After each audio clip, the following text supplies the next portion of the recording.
Leviticus has shown us that there are things which are holy and set apart for the Lord, like the tent and the furnishings, living things like certain humans for the priesthood and animals for the sacrifices, and spaces which are also holy, which are the various rooms of the tent and certain areas around it.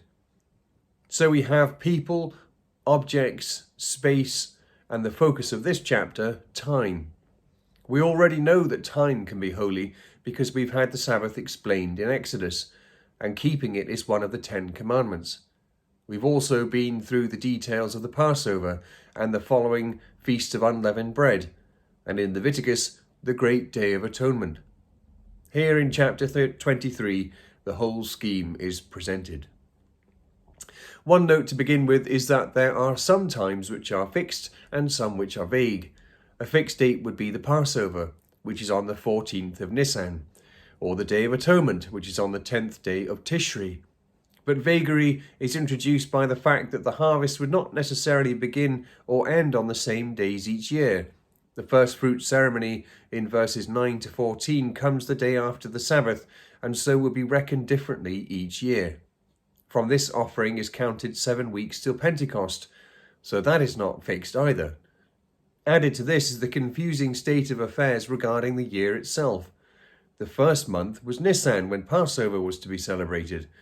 But the 7th month, Tishri, when the greatest festival was celebrated, also marked the start of a new year agriculturally, because the final harvest had been collected and the rains were shortly to begin.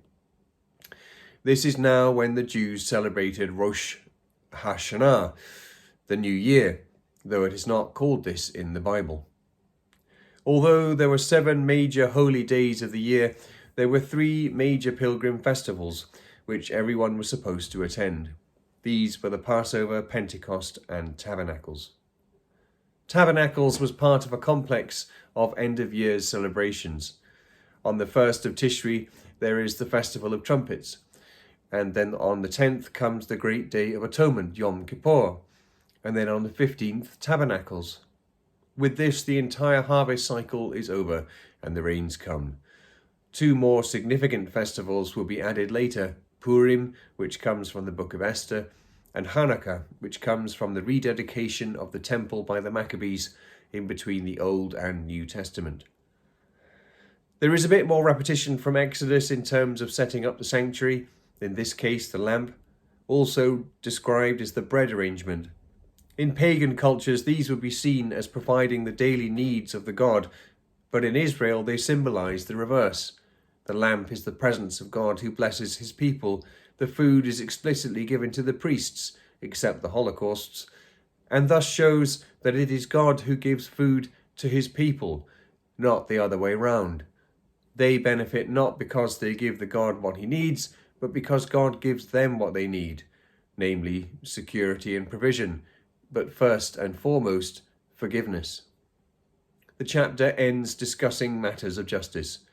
We remember from Exodus that Moses delegated judicial matters to others so that he could cope, on the advice of his father-in-law Jethro, but the more difficult cases were brought to him. Here is one of them, as they obviously do not know what to do. Moses inquires of the Lord, who passes a severe sentence. It comes with instruction so that the people will know. It also applies to the alien among them. In time, the name of the Lord, Yahweh, was not pronounced by the Jews because of this ruling.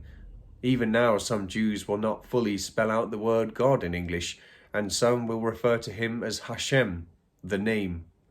In the Hebrew texts, the name Yahweh is deliberately misspelled with the wrong vowels, so that when they were being read aloud, the reader would always say the alternate word Adonai, Lord, instead of the divine name. There follows another description of the lex talionis, the eye for an eye principle. Some think that this legal system reduced unlimited vengeance, but it also had a levelling effect in society. Previously, injuries were settled with money, but a rich man might not mind too much who he hurts, as he can afford it. Not so with this principle.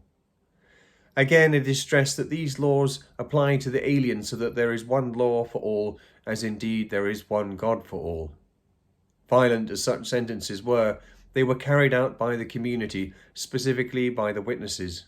People took responsibility for justice and for holiness, and for rooting out the especially polluting and disgraceful sins. It is worth remembering also that in an honor-shame culture, the honor of God had to be preserved as well. We will see that motivation in David when he responds to Goliath's taunts. God's name cannot be used wrongly in or out of the community, nor can his community be seen to practice or even tolerate deeds which would bring him dishonor. As a nation of priests, they must be held to a higher standard.